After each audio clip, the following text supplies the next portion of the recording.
It was a quiet evening in a small village, far away from the noise of the world.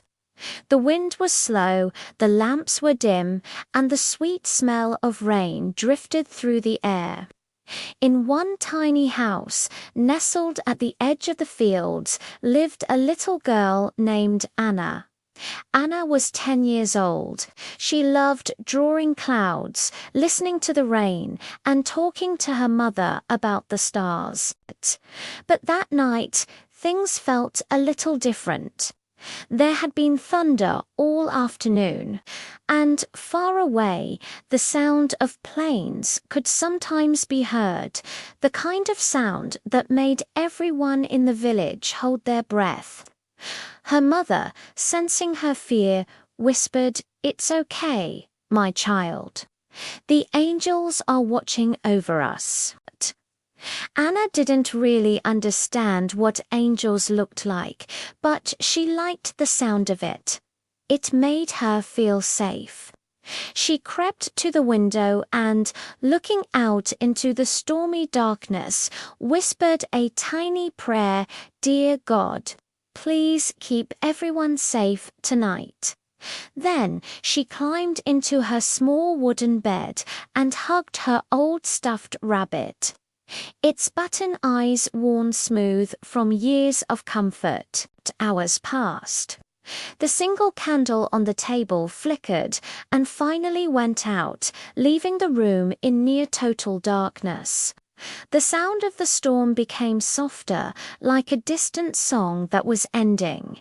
And then something unusual happened. A faint light appeared near the window. It wasn't lightning, and it wasn't the moon. It floated slowly, quietly, like a single perfect snowflake drifting down from the heavens. Anna sat up, her eyes wide. As she looked closely, she saw it a single white feather, glowing softly in the dark. It landed gently on the windowsill, almost as if someone had placed it there on purpose. She whispered, "Mum, look." But her mother was already sound asleep. So, with a deep breath, Anna reached for the feather herself.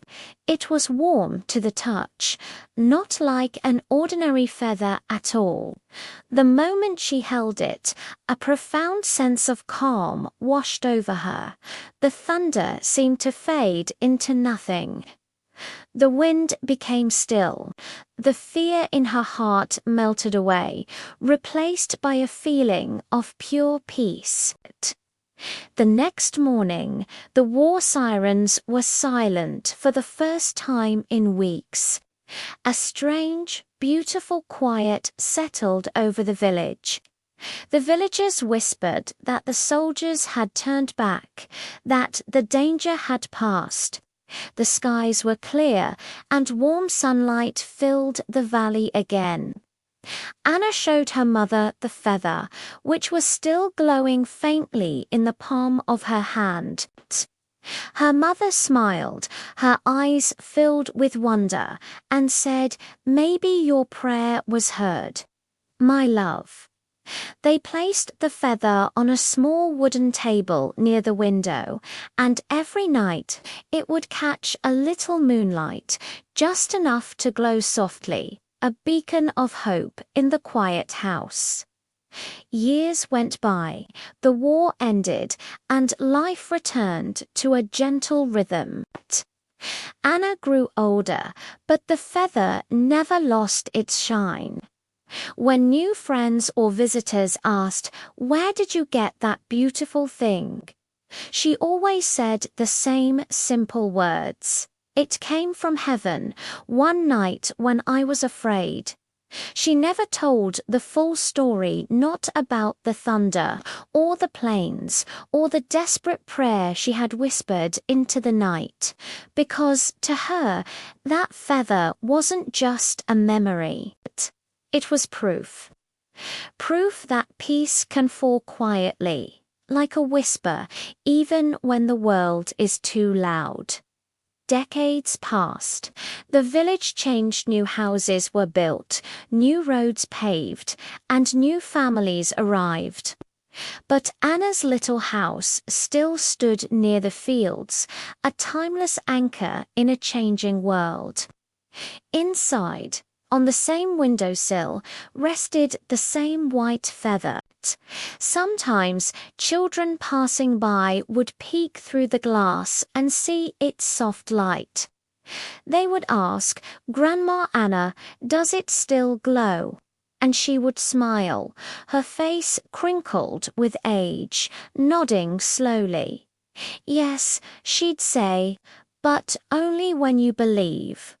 On her last night, Anna, now an old woman, sat beside the window, holding the feather one final time.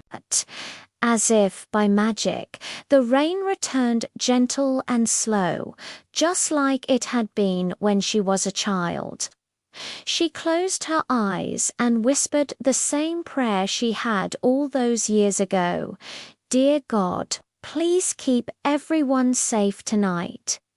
And as she drifted into a peaceful sleep, a small breeze entered through the open window.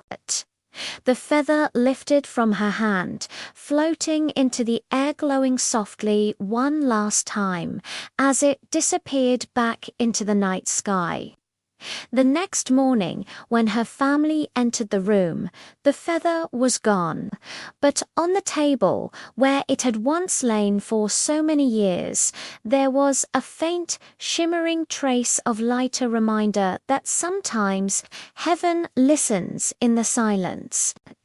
And so the story of the feather from heaven was passed down, not as a myth or a legend, but as a bedtime story for children who needed comfort, for those who needed to know that even in the darkest storms, a little light can always find its way home. Thank you for listening to this story with me. If it brought you a moment of peace, consider liking this video and subscribing for more tales of hope and wonder. Until next time, may you find light in the darkness.